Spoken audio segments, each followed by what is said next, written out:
Welcome to the inner.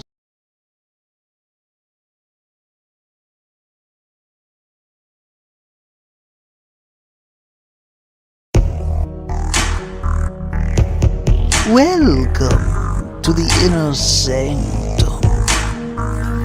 In the shadows, I got one last job, one last job.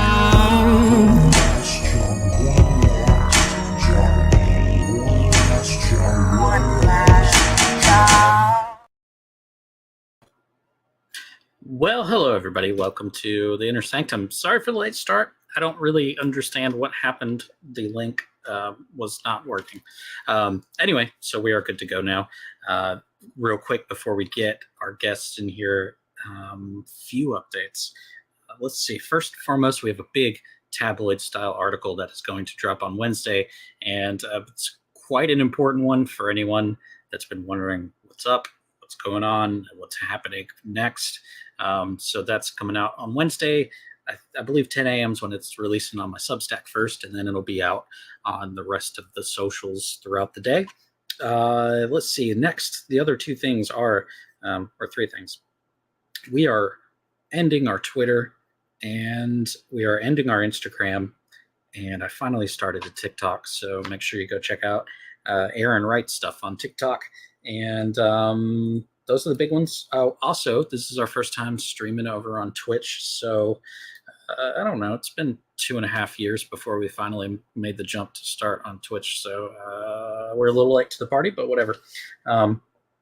Anyway, those are the big updates, and then, of course, there is our upcoming campaign, which is going to launch January 8th, but I'm trying to get out ahead of it and start an event page earlier. Before anything else, though, I want to make sure that we share that trailer. I could talk about that as well.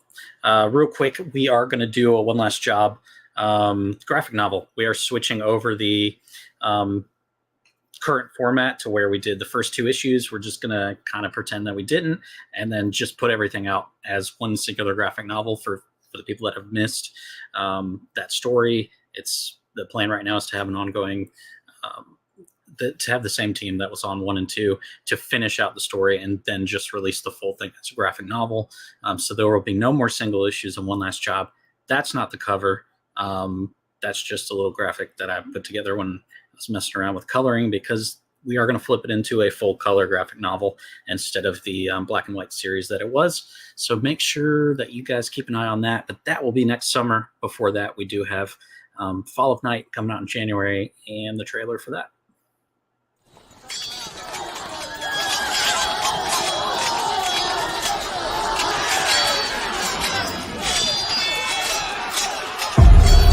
Be without fear in the face of your enemies.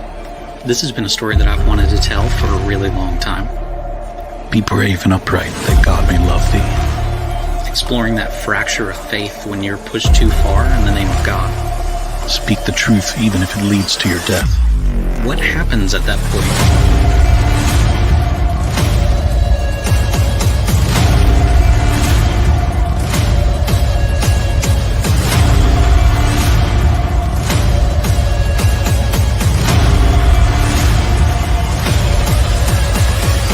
Safeguard the helpless and do no wrong.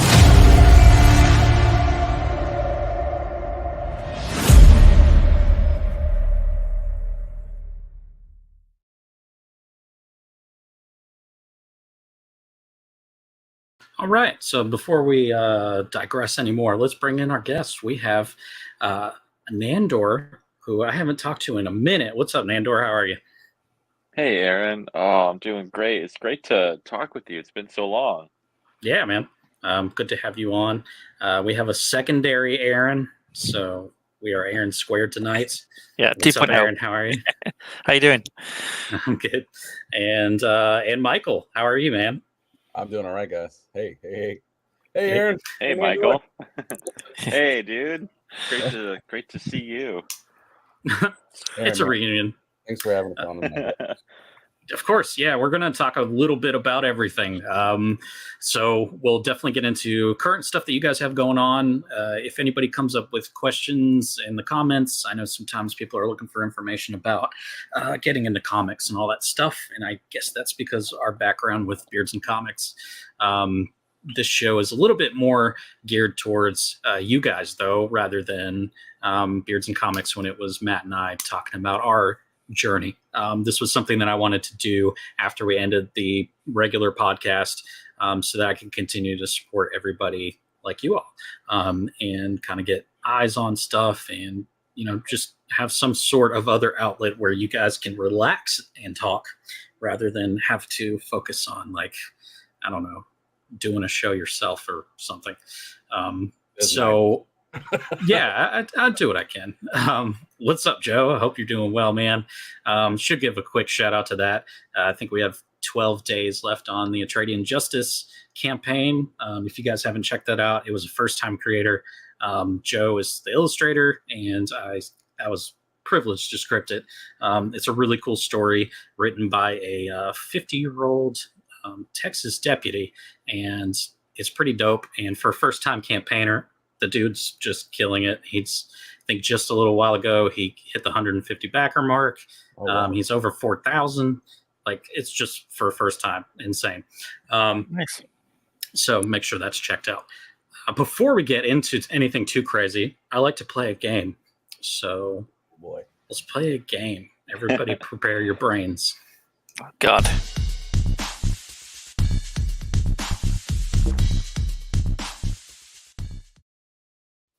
All right, all three of you. I need someone to give me an answer. So you have your technology in front of you to use should you need it.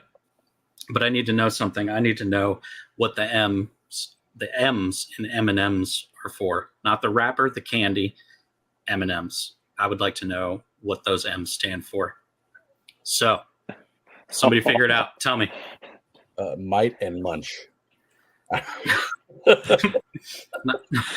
Not quite. That's a good guess. The beautiful internet says Mars and Murray. Yep. Okay. Which So, I don't. trademark. What does that mean? What is right. that? So Forrest Mars was the son of the Mars Company founder. He first spotted the British confection Smarties during the Spanish Civil War. He noticed that the candy shell prevented chocolate from melting. So he teamed up with Bruce Murray, who was the son of the Hershey Chocolates president, and the company later trademarked the melts in your mouth, not in your hands slogan. Wow. You get to carry that useless knowledge with you for the rest of your life. You're welcome. Oh, That's kind of cool. I like. I mean, Yeah. it's one of those things we take for granted. Like we just like M&Ms. Like we don't. No one asks that question. I've never had anyone ask me that before. Yeah. It was the sons of candy people. See, I remember there's a documentary about Lego, how that started out, and the factory was like a wood. They did wood toys, and I think one of the sons or someone in the company, I think it was the sons, saw the little Lego pieces, Yeah. and he wanted to invest in it. And then I think one of the factories actually burnt down or something, which gave them basically the space to actually go and start doing the production of these Legos. So if it wasn't for this, Lego wouldn't have been invented. Yeah. It's crazy how things get invented either by accident or Yeah. design and stuff like that. So it was pretty cool. Yeah, it was, Well, there you go, Gareth. It was a dad's wood shop, and then the wood shop had burnt down after he passed away, and then he went to a convention and saw these little Legos, and he actually invested in those and brought it back and rebuilt the shop back up, and then he started. He made because it was this kid who started like building them into a tower, and they kept falling over. So that's why they have the little bits that click together. Yeah, I watched that. That was a good documentary. What's up, John? Awesome. Let's so the I can other hear my thing I like wife. to do. I can hear my wife sniggering in the background when I'm Uh-oh. telling you that. Oh, sharing more useless facts. Yeah, fully useful facts. Did you know? Well, we got that out of the way, so Yeah, I'm full not of so much a useful game facts. as of just randomly having fun with random facts. The other thing I like to do is give a review and a recommendation, and then I'll involve you guys with picking what I'm going to read next. But first, let's talk about what the people last time picked. They picked Paladin of Axis. So this is, I think it came out the week before last, maybe. I don't know. I kind of lost track. Everything's off because we do this show the second and fourth weeks, and then we had an extra week, and so it's a couple weeks old. Anyway, so Paladin of Axis. It's, in my opinion, an extremely wild, zany one-shot comic. Explores a band's roadie named Hector after he dies in a plane crash with the band. He's saved by some gnomes and becomes kind of like an Indiana Jones of sorts. He's an artifact retriever for, they're called the Underfolk, but gnomes and all that. Has a whole lot of horror elements, a lot of humor.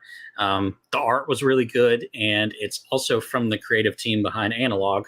I really like that this was a standalone story, so you just buy that one and you're done.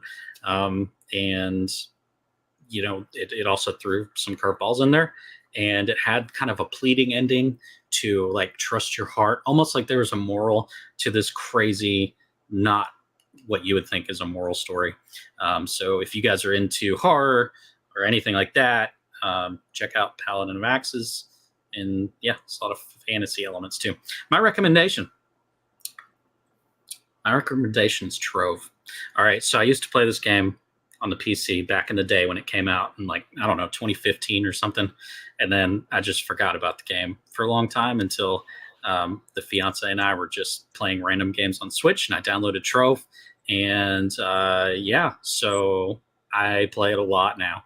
Anyway, if you guys want a random thing that's like Minecraft but better because it's just action and beating stuff up and collecting dragons, then check out Trove. I think this is the first time I've done a game, so I'm trying to broaden my horizons.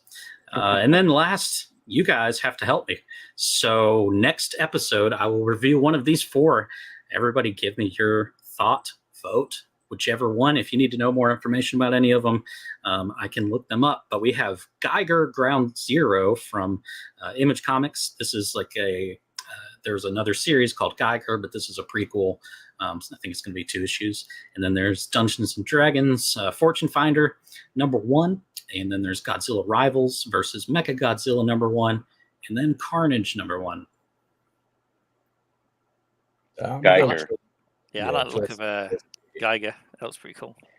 Yeah, I read. I haven't read Ground Zero yet, but I read the first storyline, the first story arc, and it was fantastic. So I would that would be my choice.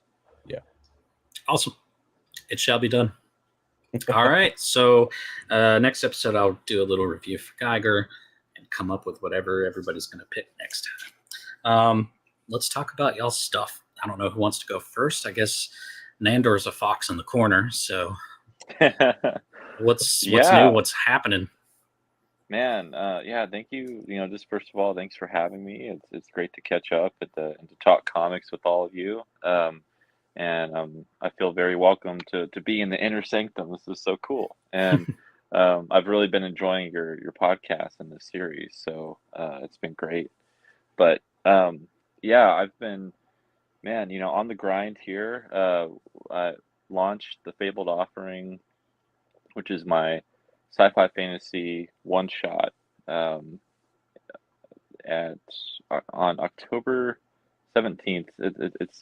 It's been a crazy month of the grind and promoting and sharing it out, and it feels like just this endless endless hustle, and it's this is my 6th campaign, so I'm used to it, but you start to wonder, like, man, is it always going to be this difficult? Is it always going to be this hard to get eyes on your projects and whatnot? And I was talking to a friend the other day, and we were talking about how with crowdfunding campaigns and comics, it's like you can't just hit the launch button and let it take off. It's like you really have to be involved in it, and that's the whole point about doing a campaign. So we're in the final week of the Fabled Offering, and we just funded over the weekend, and that was a huge relief.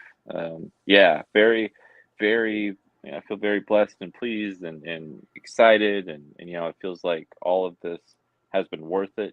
That's one of the main fears of doing a campaign is putting in all of that money, time, and energy, and all of that hustle, and for it to fail or to not go where you need it to go. And so this is a very exciting time. I'm in the final week, and I can really focus on the stretch goals for the book. And but just to give a quick pitch for it, it's a 40-page sci-fi fantasy one-shot about Grand Princess Aurelia, who is on a quest to save herself and her kingdom from her own past traumas. And she is trying to meet one of the ancient deities of this world named Sizen. And along the way, throughout this whole journey, as you can see from some of the covers and the interior pages, she is pregnant. She is carrying her child, and I thought it would be such an interesting story to write about a princess and a warrior princess, but someone who has to somewhat navigate the world of like what it would be to the anxieties and the fears of like being a parent, being a mother, and like being somewhat handicapped in a way of you wouldn't be as fast as you are being pregnant, and you not only are you trying to defend yourself, but you're also thinking about the child that you're carrying. And it's a very character driven story. It's a story about being afraid of being a parent, and also just having to face impossible choices while you're in this scenario. And it's all the backdrop of it is the sweeping sci-fi fantasy backdrop that just adds so much of everything that I love about the genres into one story. So it's planned to be a one shot, but if people really enjoy it and it's received well, we hope to expand upon it. Yeah, it's a fantastic art as well. We'll get into a little bit about the current state of things after we kind of talk to everybody. So, yeah, Michael, what's up? Hey, what you doing? I'm listening to Nandor talk about his lovely comic. I also supported. Nandor does great work. The Man-Child. I'm still waiting for issue 2? Issue 3. We got issues 1 and 2 done. Yeah, it's great work, man. You've always been a fabulous storyteller. Thank you. So I finally, after 2 years, I finally got my comic onto Kickstarter with the rest of all my colleagues, and I am a contender now. Welcome. It's called Wild Oni. It's a great time to have a samurai product out, with things like Onimusha, Blue-Eyed Samurai, and Shogun being announced. That 2 of those 3 things just dropped in the last month, and they're all fabulous shows. But it's also a popular genre. It's a samurai supernatural fantasy fiction that really starts in the island of Tsushima, and it goes from Japan, would go over into Korea, and get mixed up into like the Ming Dynasty of China. And it's really about a samurai who makes a pact with an Oni spirit, which is a primordial, like mythological origins character that helped create, the island of Tsushima. It totally differs from the legend of, I think it's called Inuzami and Inuzugu, which were the 2 primordial Japanese gods that created Japan and the island, and then had the 3 kids. It's kind of similar to the Greek mythology. But he makes a pact on his deathbed after being left for dead. His family was murdered in punishment for him not being able to be successful in leading the forces of Toyotomi into Korea to push into their their territory, and because of that, they leave him for dead in the forest. He finds this like cave and like some kind of mystical chasm, and there's this meteoric prison that's speaking to him, and he just doesn't know what he's asking for. And I've always been a fan of like the Incredible Hulk and Ghost Rider, and so I really wanted to explore a story where a character had to deal with the internal and external components of what it's like to want vengeance but also want redemption, and then also solve this mystery of like, is his family really dead or not? So he accepts this pact. He gets these supernatural powers. There's this Shinkai space that kind of gets opened up into his chi where Wild Oni lives, and when he sees the opportunity to take vengeance, he turns into this 9-foot hulking samurai with a huge fire wielding odachi, and he doesn't care what's in front of him so long as he gets his vengeance. That's the series is going to be 8 issues long. This is the first issue of 8. And Nice. it was originally just going to be an ash can, and then it kind of just evolved into 6 issues. And then because of the mythological stuff, I decided to put in there so I didn't have to be so anatomically correct about the history of Japan, which is super difficult to research without hiring someone from academia. I didn't want to be judged or persecuted for cultural appropriation. So I wanted to respect the culture while also exploring its fascinating parts too. Right. So hey, Ralph. I decided to take it into fantasy, dark fantasy, supernatural fiction fantasy. So it honors some of the culture, but the landscape might seem different. Some of the wars and stuff might seem out of place. So yeah. Nice. Yeah. Sounds awesome. I'm playing around with a little bit of Japanese stuff myself, which is not like Aaron. This Aaron, not Aaron squared. But yeah, I'm looking forward to doing that as well.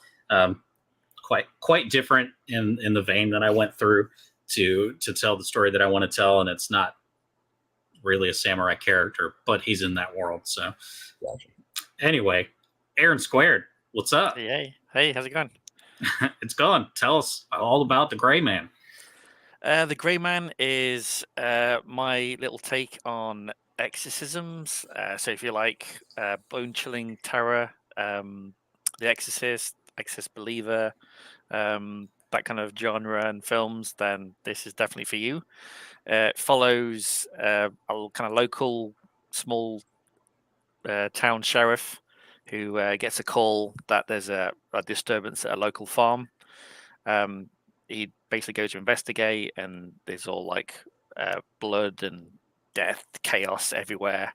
And he starts to investigate what happened. And as he investigates and meets other different characters, it kind of leads into the Vatican itself and its practice rites and exorcisms, and basically what's it's different than what they officially tell people and what they unofficially do. So that's kind of the unofficial is where I'm getting into. Sounds fun.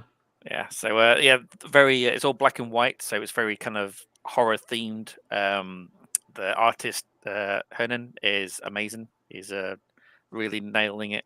So it's pretty excited. Awesome. Yeah, it's awesome.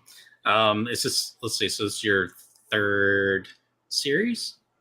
Yes, 3rd series. My ongoing one is Enenra, which is a kind of a post-apocalyptic series. Blood and Fire, which is the samurai one. That the 3rd issue completed the Blood and Fire. I am dabbling with a sequel, which I may hopefully launch next year. Nice. I've already got a title, Ice and Bone, kind of same theme.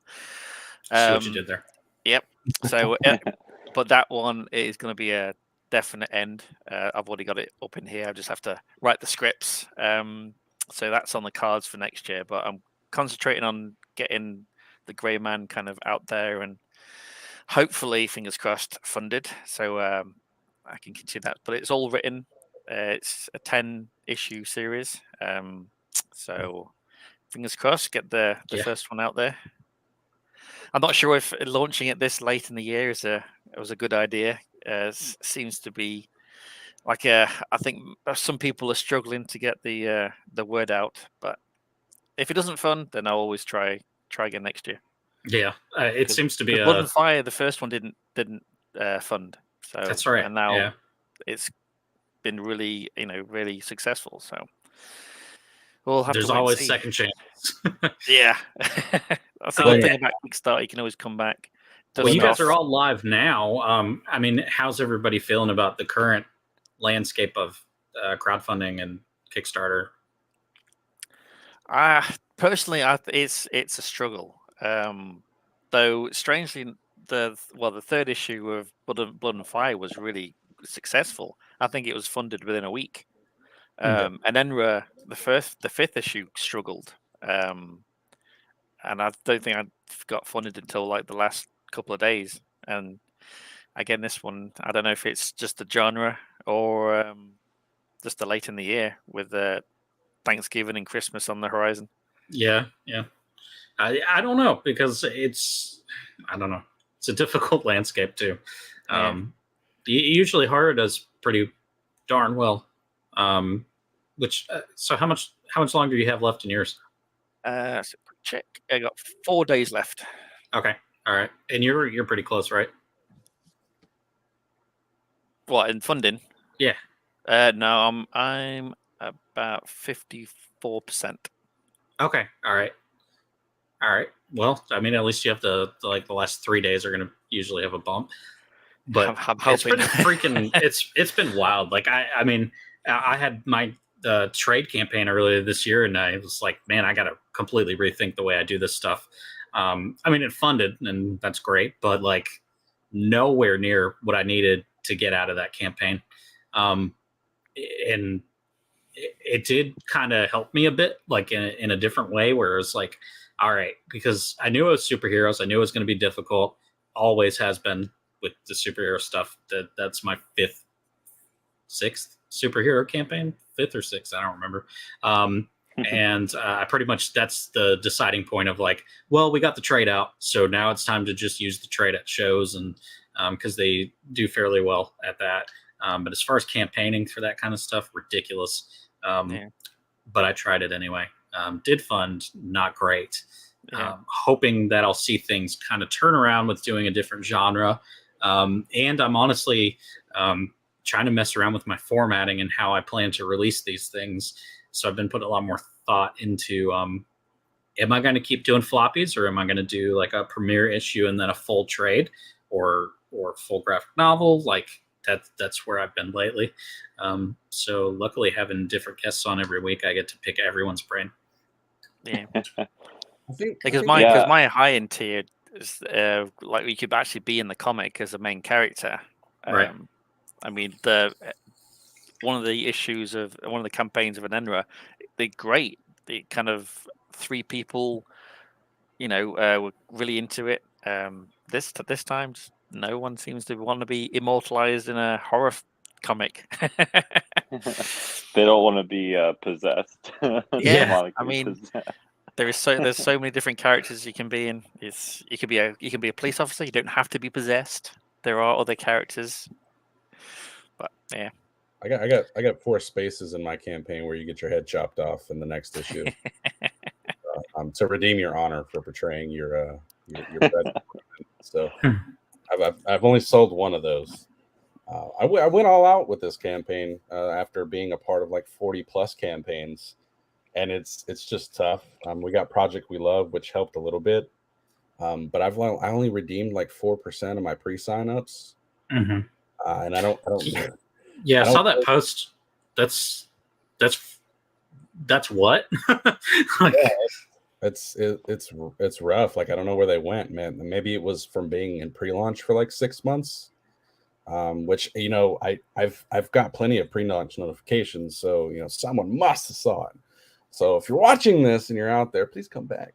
But it's tough because if you don't use AdSense or if you don't use Facebook ads, Facebook beefed up their spam settings and stuff this past year, especially with the AI and the DRM technologies that it put in it.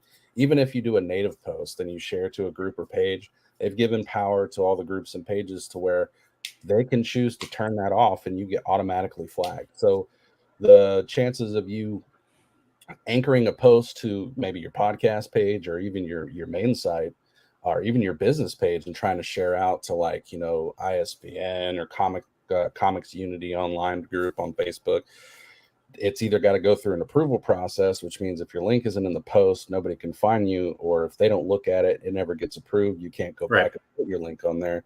You'd have to use the Facebook ad system, which is what they want to do because they want that. They want that money for you selling stuff on their platform. So if you don't use AdSense or Facebook ads, you're kind of just like the drug dealer on the street who's like, hey man, you got some of this and I got some of this. You want to exchange off? And I hate to compare it that way, but like that's kind of the grind that I've discovered, you know, just from being on the logistics side of having to do copy editing and then writing and planning social media stuff, but actually being in the trenches and being like, hey, will you buy my comic? Or hey, you want to help me make this thing to get it to print? It's significantly more difficult than I thought intentionally it was going to be. And you throw in the drawn in tiers to attract people in. I got hollow foils, I got metal. I thought I included everything and give the readers like the best culture of choice when it comes to, you know, having a comic book. Not to the point of like pandering, but like if you just want a single issue of this is great. Here's the digital tier. Here's like every option for all the alternative covers. That's one thing I learned in this campaign. Like, don't go all out on covers and blow your budget, because I've got 6 covers for one floppy, which is great because I got a lot of great artists. You know, Jeff Muth and Dan Kemp did a cover. Jeff Muth did a single cover. Michael Monty Moore came in and did a beautiful painted cover. I love that cover. Oh, I love that cover so much. That's actually Mori Chika's wife, Kogasai. And she plays one of the biggest plot twists in the entire story arc, which I can't wait to get to like issue 7 and 8. Did you sell out of that cover or? No. So that cover, you kind of have to like go up, I think right around like 35 or 40, but it's also in the add-on section. So if someone just bought like the $8 cover, the retail, that comes with some extra stuff, they could just pick up that cover on the way out. I also sell it as a print too, just in case you don't want the cover or the book, you could just have the print as well. So like I thought about all those different things, but I want to jump in and answer Gareth's question real quick, because I don't know if any of you have had any experience with this. It is something that I know about and have experienced a little bit, but so the big problem with Facebook and paying them to advertise is they're not good at it. It's just going to get in front of the same people that are already seeing it. I can't including myself. Like I did one for one of my own campaigns and I kept seeing my own ad, which is incredibly infuriating. But it's also on the other side of it, the algorithm is broken to the point, like if somebody else has something in the same vein as yours and they put in a lot of money, like happens a lot now, with, you know, these bigger names that are coming onto Kickstarter and stuff, they have the funds to pay an advertising person to put those posts up there. But if you're in that same vein, you get knocked out, and then they've put way more money in it than you. So you almost have to wait for theirs to either time out campaign wise, or maybe you'll slip in there, but it's honestly just not worth it. Yeah, the IDW Ninja Turtles TTRPG keeps popping up on mine. So I know that if I put in like even a week ad at $20 a day, I'd still be hemorrhaging money because nobody would see it. Right. And then, like you said, the algorithm just kicks it back to people who look up content. And if you look through the same content, even in your reels, you'll notice this. Like if you watch workout videos every day, YouTube reels, Instagram reels, which shares reels algorithms with Facebook, also shows you that same content over and over and over. So the more you absorb, the more the algorithm feeds you. And that's what we call predictive programming. So you're programming yourself. All they did was make you the person doing it, but they also did that in ads too. So it's kind of, it feels like a scam. And what you said, Aaron, is it's more of like a monetized paywall. Like to the highest bidder goes the spoils. And for people who have litmus budgets of like 25,000 or more on a project, they know they're going to bank $3.5 million on Marvel CCOM, because they're the biggest one on the platform for chaos right now. inside like the role playing game / comic world, not the tech side of Kickstarter. I just think maybe Kickstarter might be oversaturated. But since this is my first project, it's kind of a litmus test for me. So now I'll go to IGG, and then I'll go to Fund My Comic, maybe Zoop if they'll accept me. I'm not sure how to get onto them, and BackerKit if I could figure it out and figure out like where my audience is. I think that has a lot to do with the crowdfunding thing, because I've heard from multiple people that there's like camps of people who are on Kickstarter don't do IGG, and people on IGG don't do Kickstarter or Fund My Comic. And Fund My Comic is to a whole bunch of different people who think completely different from IGG and Kickstarter. And then some people like the ability to have the 30-35 day leeway of being able to back out, which has become a big conversation amongst us crowdfunders, because even if I hit my $1,000 goal, if I don't have someone coming behind them and cushioning it, if 4 or 5 people cancel, then I don't fund, and then the campaign has to go somewhere else, or I have to come back. Or not even cancel. It's just if their funds don't go through afterwards, it's then you're like, well, I put that goal because I needed that amount of money, and there does seem to be a lot more scamming accounts and fake accounts on Kickstarter recently. It seems to be like a overkill, and there's no regulating it at the moment from Kickstarter. So my idea would be to have people, because especially like the card declining. So if you pledge, it automatically takes the money out of your account. If it fails, you've got 3 days or 5 days to fix it. If it doesn't get fixed, your back-in gets kicked out. But then you have to verify your account to back anything else. I mean, there's various ways of doing it, but I think Kickstarter is very close to being, inundated like a video game, just spam and cheaters trying to. It's one of the benefits that I find on Indiegogo was that you pay for it, and it's like you've already paid for it.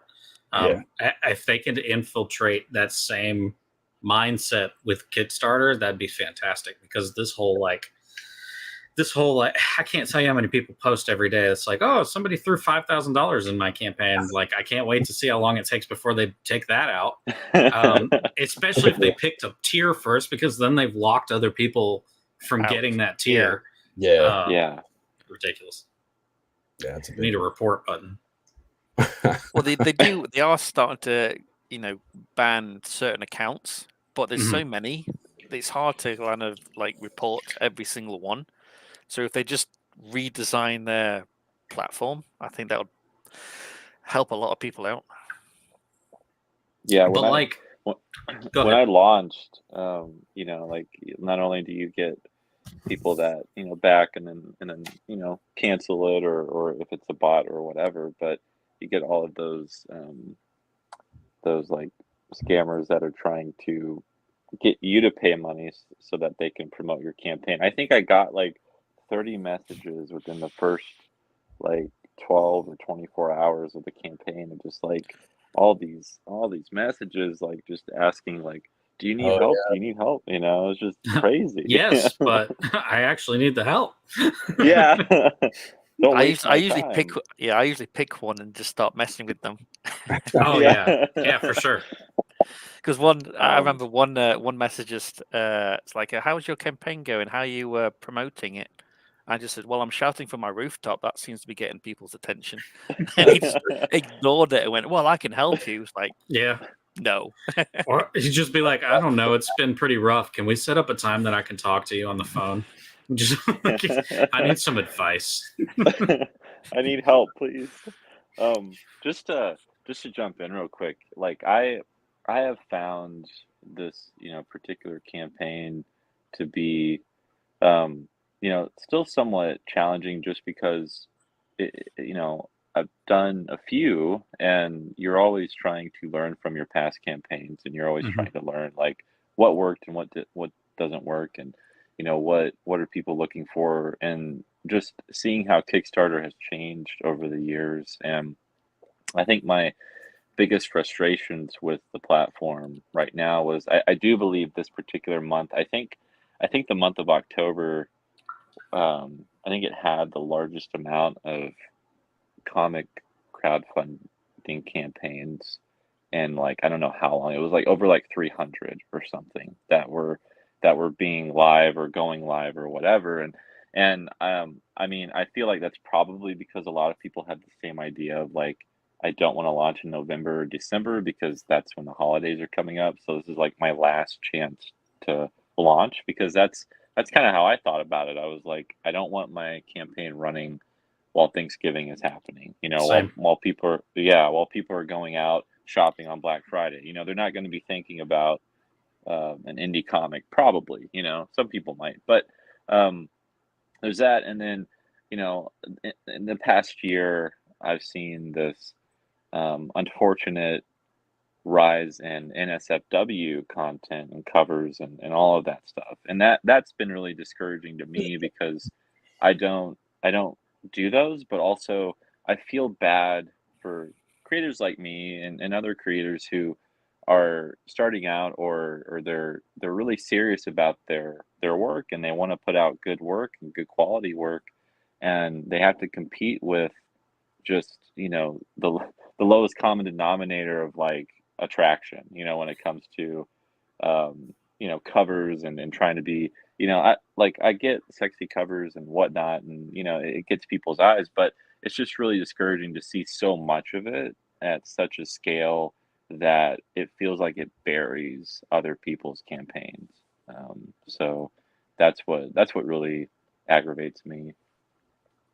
I agree with that completely. It is a conversation I have very often. Not so much on here, but definitely with my fiance as well. It's just it's difficult when it's like that's not the kind of content that I want to put out, but it's the kind of content that I am forced to be up against. Is like okay, well, I'm going to put out you know, a horror book or I'm going to put out a sci-fi book, but then you're also up against horror and sci-fi books that are just like, here's 14 completely nude cover variants that you can choose from. It's difficult. Yeah. You're darn right, Joe. Sex tells. Yeah. Unfortunately. It's temporary. It's a fleeting emotion, guys. It's a fleeting feeling. Just like you get that cover, that NSFW cover, and you're like, and you set it up on the wall, and you're like, all right, go to work.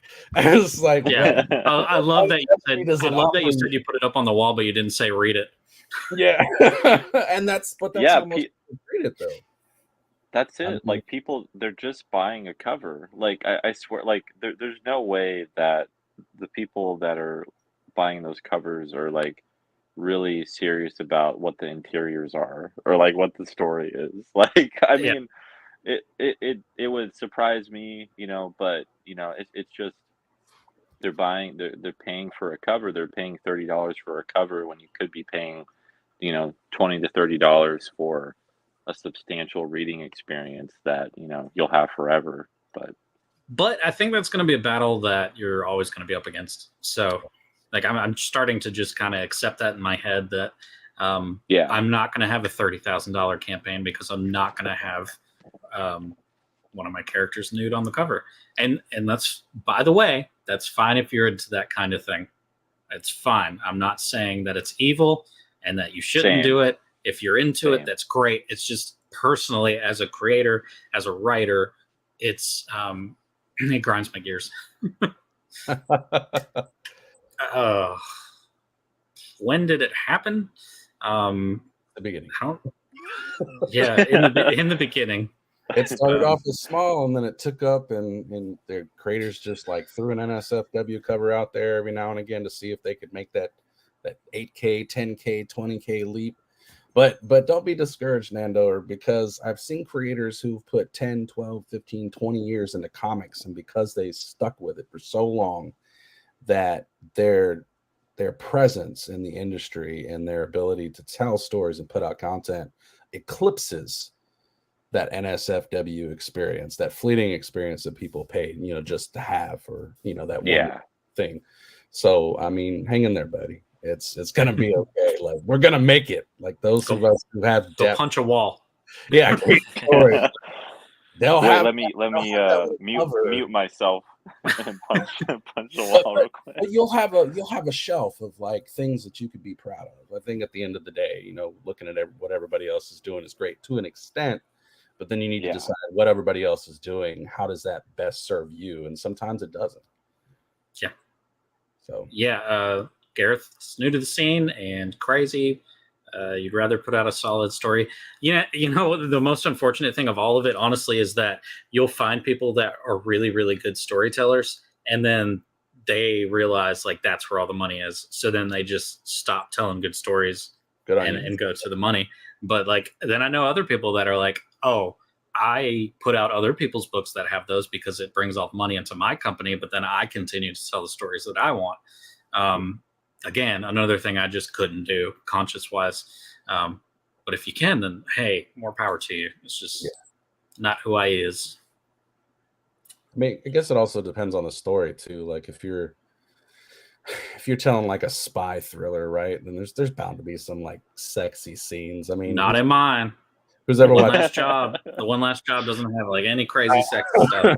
But like the James Bond series, like you know, Mhm. it had some scenes. I mean, it was subtle, but it acknowledged that in reality, you know, sex is existent within the universe. That Right.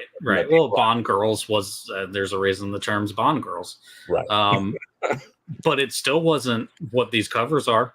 Oh, yeah, exactly. Yeah, that's not what I'm saying though. Charlie's Angels. Yep. I mean, yeah.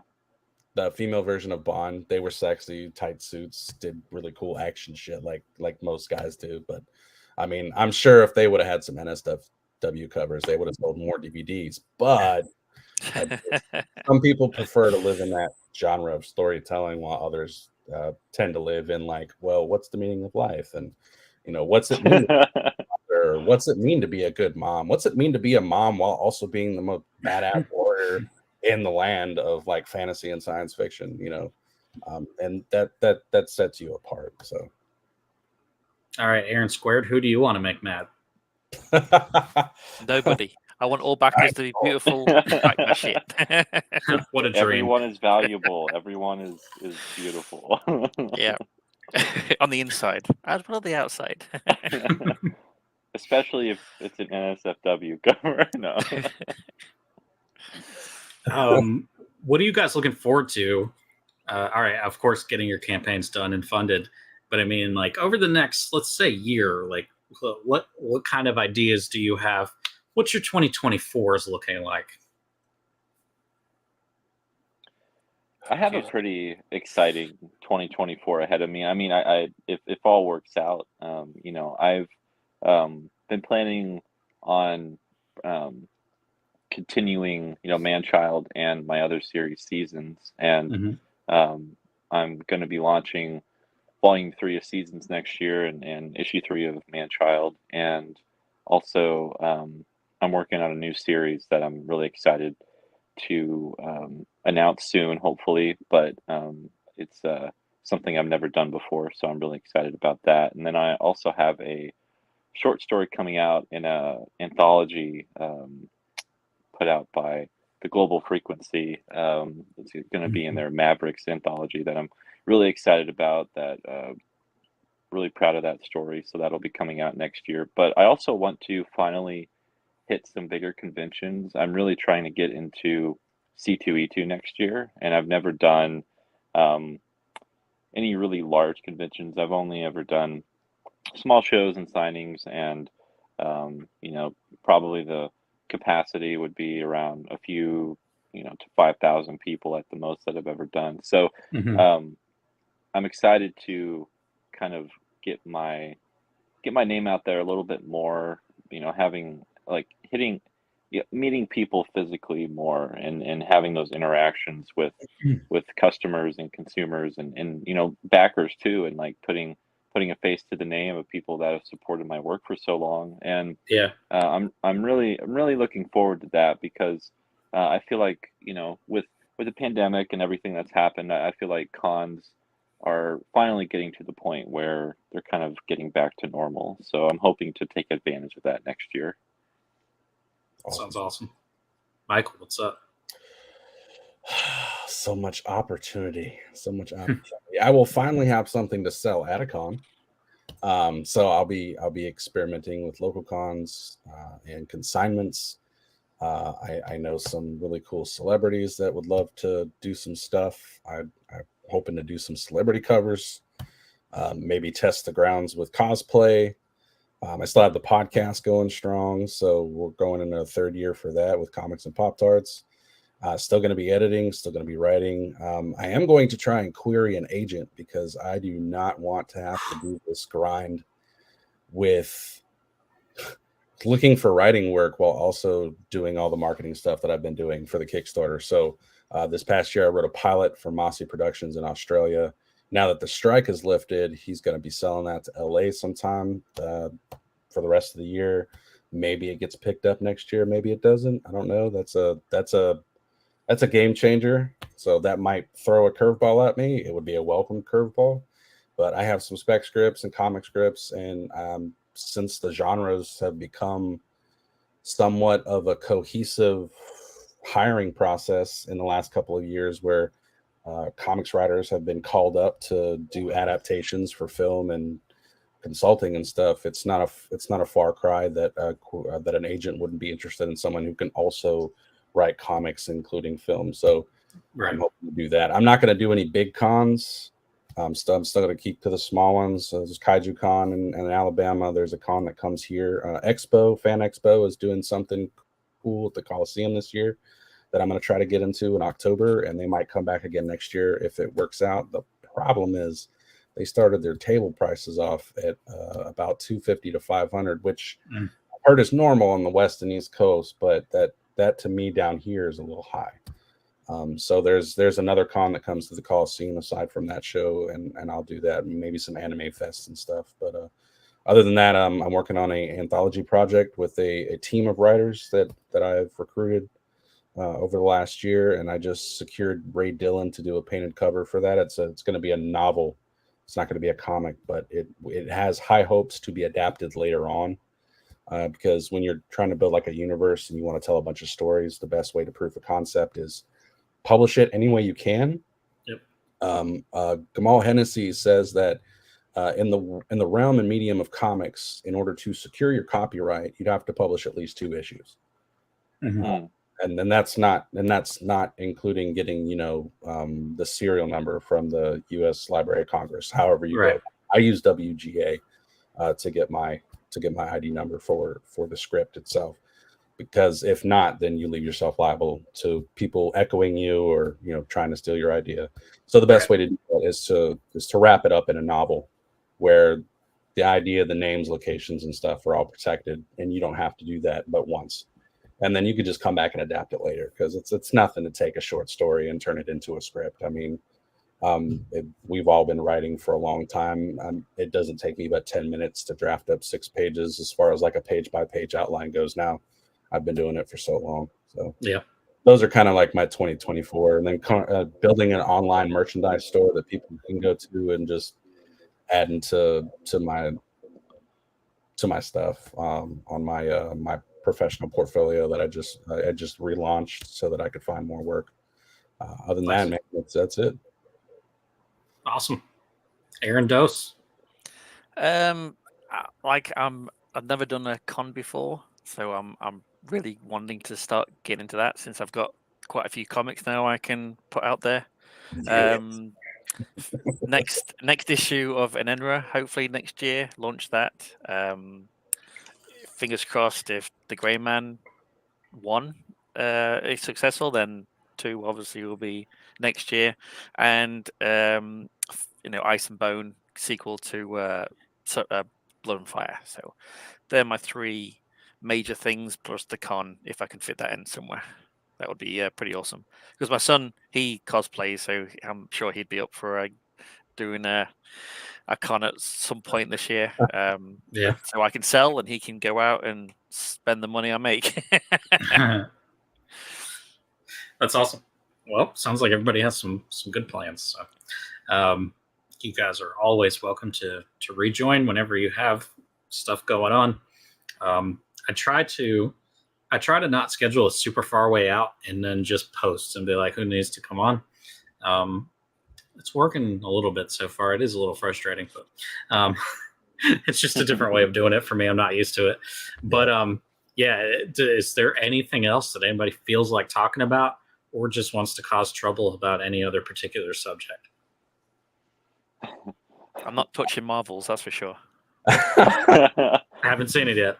What's really funny? Before we jumped on here, I saw a commercial. It was like 12 seconds, and it said #1 in the world. And then I remember reading an article this morning, said the lowest release for a Marvel property. I was like, wow, they really want this to work, huh? Yeah. Did nothing else come out last weekend? That's why. Yeah. Most everything that comes out for me, I either wait till it hits Max, Paramount, or Peacock. So I'm gonna start doing that with my comic book releases. Kickstarter day one, it's like the #1 in the world, and then make a really obscure category for it. Well, it's like when you log in, right? They have the 1 through 10. None of that's true. They just want people to watch that. Like they took a movie from like 2009 and it's at #3. Why? Yeah. Gareth wants to know, what are some tips to find your audience? How did you each find yours? A lot of hard work. I'm not sure I found mine yet. I just hit 25 backers.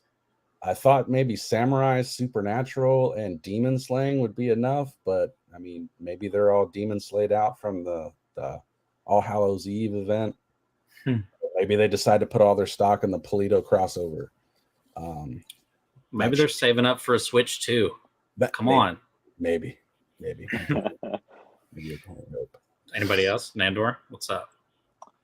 Yeah, mine's been like Aaron said, it's been a lot of hard work. Like there's you try everything, because you're trying to see what works, and exposure is everything. So like I really try to make sure that my books are at my local bookstore and comic book shops, and because you find that one person who will, just they're having a great day, or it's just the right day, and they see your book and they want to purchase it, and they become a reader, and so I think it's important to have, if you have a comic, try to reach out to local stores in your area.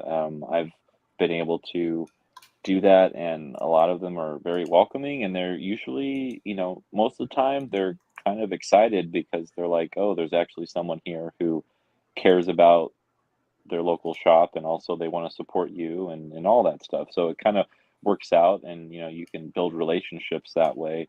But even if you don't have a comic, something that I used to do before I put out my first book ever was I would, print out little postcards or flyers, and go around, like go to the local library, or go find like public boards, bulletin boards, whatever, and like put your stuff out there, and you just never know who might see that. I think it's important to do that. Also look at local conventions that are around your area that wouldn't be too much of a high risk to travel. Just maybe the most I drive that I've ever driven for a con is like 3 or 4 hours, and it so like focus on that, but also meet other creators, connect with other creators, learn from other creators, see what they're doing. It's really important. Something that I try to stress, and I always try to keep in mind, is you really, you have to be humble in this community, because it's really easy to get a chip on your shoulder, to be like, well, why are they so successful, and I'm not,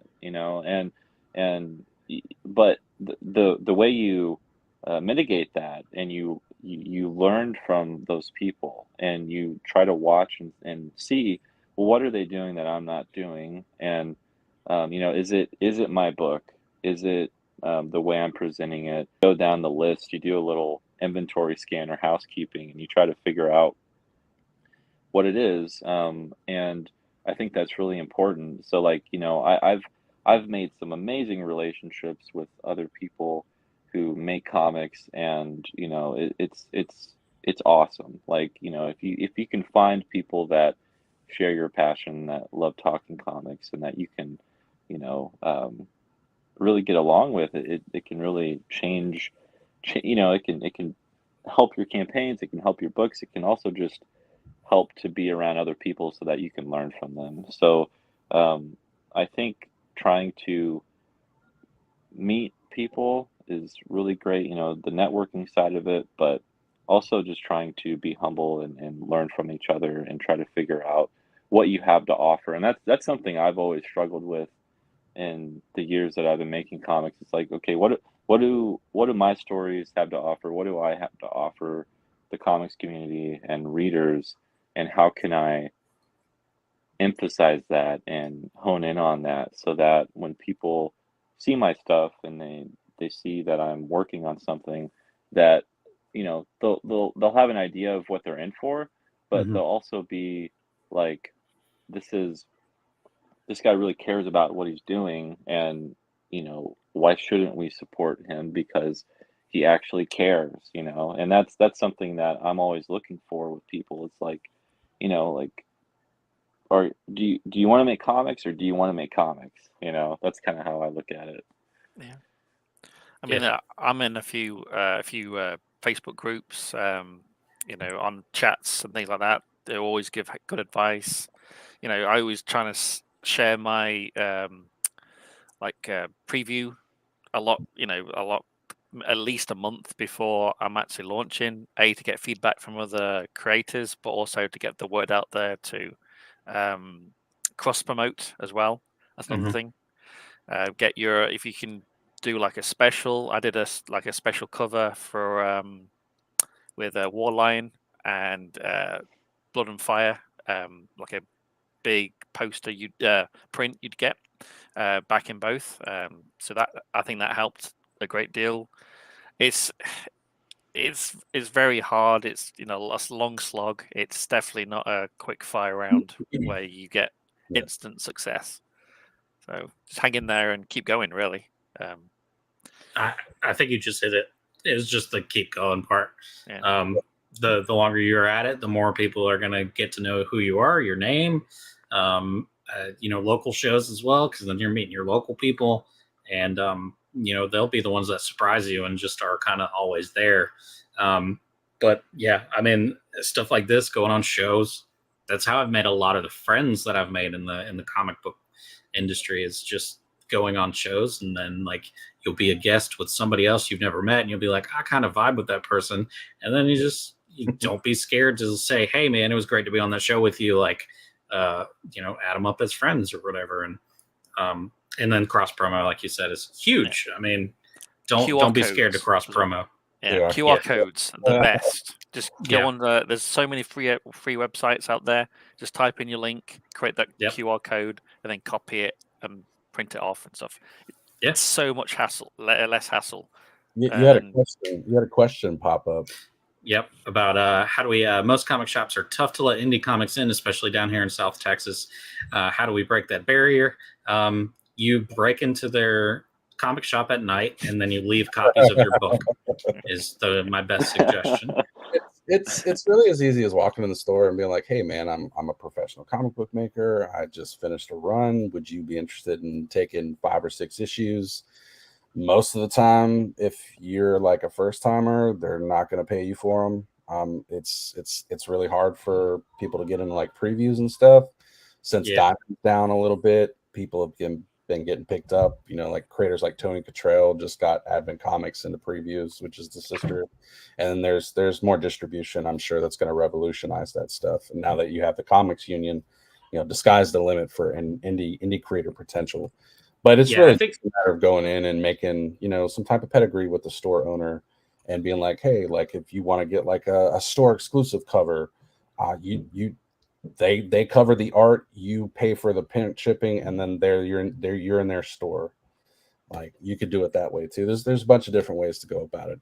Sometimes though, if you're in a large area where there's lots of creators coming to them, they try to dial it back, not to just keep it level, but they don't want to cater to too much indie, because they still have to make money by selling stock, and the only way they do that is by ordering from the catalogs and the previews, because they know that stuff that they can move.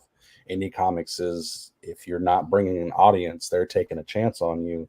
You run the risk of you becoming a liability to them. It's not just about you getting a book in the store. You have to play to that business sense to it too. You can't just be like, I want my book in the store. That's great. Everybody wants that, but you have to respect the business side of it too. And if somebody tells you no, just be like, that's cool. Come back next year in 6 months with another book. Like, look, I got issue 2. Maybe they'll take both, because you've shown consistency. I say don't hyper focus on getting in shops, because even if you're in their store, you're still the one that's going to have to do the promotion for it, because they're not going to be promoting your book for you. So I would focus more on getting into shows, or if they have local, like local comic book days. Like, I've been to a multitude of those where we just got to go set up for free in our local comic shop and, peddle as people came in and sign it for them and get to know. That's another good way to get to know local people. And yeah, I just don't hyper fixate on how many stores you get in, or especially as you're indie, because if you grow, then yeah, you get yourself in a catalog, and then you have to still do all the legwork and hammer all those stores for the same thing. But you can be like, hey, I'm in this giant catalog of books that are sitting on your shelves. So I don't know. I don't have a whole lot of love for retail right now. So like, I'm a little bit weary in the way I talk about it. But again, don't hyperfixate.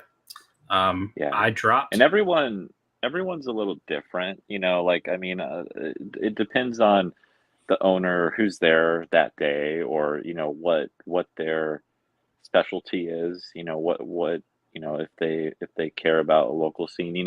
Sometimes I found, if, I never expect them to purchase my books from me. I always go there and can I just get a little bit of shelf space and, have it here and just have it available. Because when I do local cons, and if someone picks up an issue 1 or a volume 1 of my book, they'll ask, are your books in, are they in any shops? And at least I can tell them, actually they are, and you can go there next week or in 2 weeks or whatever, and you can get issue 2. You don't have to wait for me to do another show again. So that can always be a good thing. Or, go to my Kickstarter or go to my website or whatever, and you can purchase it there. But yeah, it's when I walk into a shop, I never know what to expect, and I just go, this is what I have to offer. If you like it, cool. If you don't, I'll be back. Right. Here's an alternate strategy too. Instead of focusing on shops, cons are where it's at. So say Nandor, you have access to C2E2. I know that you live in Missouri and you're closer to Chicago for me, right? Right. Let's run through this. So I'm in South Mississippi. I could get to Fan Expo in New Orleans. That would be a long drive for you. So let's say you and I hit up on DMs on any platform, and we're like, hey man, I'm gonna send you 20 copies of Wild Oni. Will you take them to C2E2? You give me 20 copies of the Fabled, and I'll take them to Fan Expo. And you have your social media and contact stuff in the back of your book on your last page. And if someone buys that, now someone in the South area of the country has your product and they have your contact information. I think that would be a more valuable method of distribution if you're brand new and you're looking to break into shops. Because if you just like me and you just did one issue, I mean, sure, I could go to Tessa Newman down the street who did work for IDW and be like, hey, I'll buy and give you 25 issues if you do a special like retailer cover, which I can show off on social media, and that'd be great for clicks and views, but that's not going to guarantee me any sales or conversion rates, right? And that's not going to guarantee that anybody down here is going to buy that book. I mean, she might sell those covers because they're going to buy her artwork, which is the point of doing exclusive covers, but that doesn't mean that those are going to sell. So it would be worth doing something like that where you actually get your book at like a different show. I know with the Ink family, we did that a few times this year. Some people charge, some people don't. I think it's really about convention awareness. So if you know someone's going to New York Comic Con and you can't make it and they want to, you know, charge you $50 and you mail them the books, I mean, I know the communication there be kind of sketchy, right? So as long as there's open communication, there's nothing wrong with that. But I mean, I wouldn't mind paying someone $50 to take my books to New York Comic Con, because I mean, you're looking at getting in front of eyes of other creators as well, and you never know who's watching tables looking for what. And I've heard stories from editors, especially from editors like Andy Schmidt at Comics Experience, and also does the CEX publishing. That's usually where they shop for new writers, new editors, new artists, Right. too. So that could be game changing. So forget trying to get into, you know, to small shops and stores and retail fronts, especially with the revolution that's about to come down the pipeline for retail anyway. I would try to get with creators and try to figure out a way that, you know, you could help each other out by swapping, you know, volume and representing each other at the store. I think that'd be a greater representation and a better use of your time, because it is a grind to go and meet with store owners and being like, well, what is your stocks like? Did you move anything? And, you know, you can't always rely on the store owner to keep up with your numbers for your books. They're selling Right. Yeah. freaking a million titles, right? Just to try to keep the lights on. So if you don't go in there and like, you're the Fritos Lay's chip guy where you're like checking on your stock all every week. You know what I'm talking about? Like, Yeah. just like hang that up. There's no data to be given there. You're just putting your book on the storefront, hoping to sell stuff. And that's not really smart business as far as like being a creator. That's not where you want to be. You want to be in a store, but you would rather be in a distribution catalog. And the only way to do that is to continue creating comics and build your volume up, and then continue working with other creators. Make friends, make contacts, network. Collaboration is the lifeline of comics creatorship, period. That's one of the first things they'll teach you at Comics Experience, or anywhere for that matter, is that you cannot do comics by yourself. If you can, you're the rock star. Nobody owes you anything and you can do it all. But how many people that you can honestly say really know how to do that? I mean, yeah, sure. Jim Lee, Rob Layfield, they can do a lot of stuff, but can they do the business side? I think Tom Brevoort would disagree. They don't even like the business side, right? And despite Jim Lee being, you know, the executive now for DC, if he still is, I don't know now because I don't keep up. He would rather probably be on the creative side. So, you know, you always pass that stuff off to people that know who love that. So there's always going to be the business guy. There's always going to be the artist. There's always going to be the writer. There's always going to be the guy that sells stuff. So long as you're the one that has to kind of do it all, you have to kind of find a creative way to kind of help source that out. And when you're an indie, you're doing it all. Especially if you're the writer. Welcome. Yeah. Feel our pain. Yeah. I have a plethora of Udemy classes that I would love to learn how to draw so I could be that writer artist. But I've already spent 30 years learning how to write. I would be in my 60s being like, I finally made it. Right? So you're drawing on the microwave, Michael. Oh man, I dropped everyone's links again in the comments. Nice. And if I can go ahead and really apply myself tomorrow morning, then I can get this uploaded on all the channels that I have the podcast on, and I'll make sure your links are in there as well. Yeah, I think we've solved every problem that people have related to comic books. We'll see everyone at San Diego Comic-Con next year. You know, just the four of us having solved all those problems. So I really do appreciate you guys hanging out and coming on. It's always nice to talk to creators, and I haven't talked to Nandor and Aaron 2.0 in a long time. And then Michael, I've never talked to you, so it's nice to meet you digitally. So make sure that if you're listening to this, you check out everybody's campaigns. Go look at them. It's worth the time. It's worth the time investment. Hey, here's the other thing. If you hate their campaign, share the link. Yeah, just because you never know. I mean, if everyone tell me hated why. our stuff, Why do you hate it? or that. Share the link, #why. Yeah. Share the love, all the hate. That's right. Share. Leave the comment so everyone can read why you hate these people's books. That's entertainment for days. As for me, just make sure you check out aarondown.substack.com and the new TikTok that started today, Aaron Wright stuff. I'm going to do more Catalyst stuff that's going to be on TikTok, but I'm running the crap, so it's just going to be more personalized than having its own little TikTok.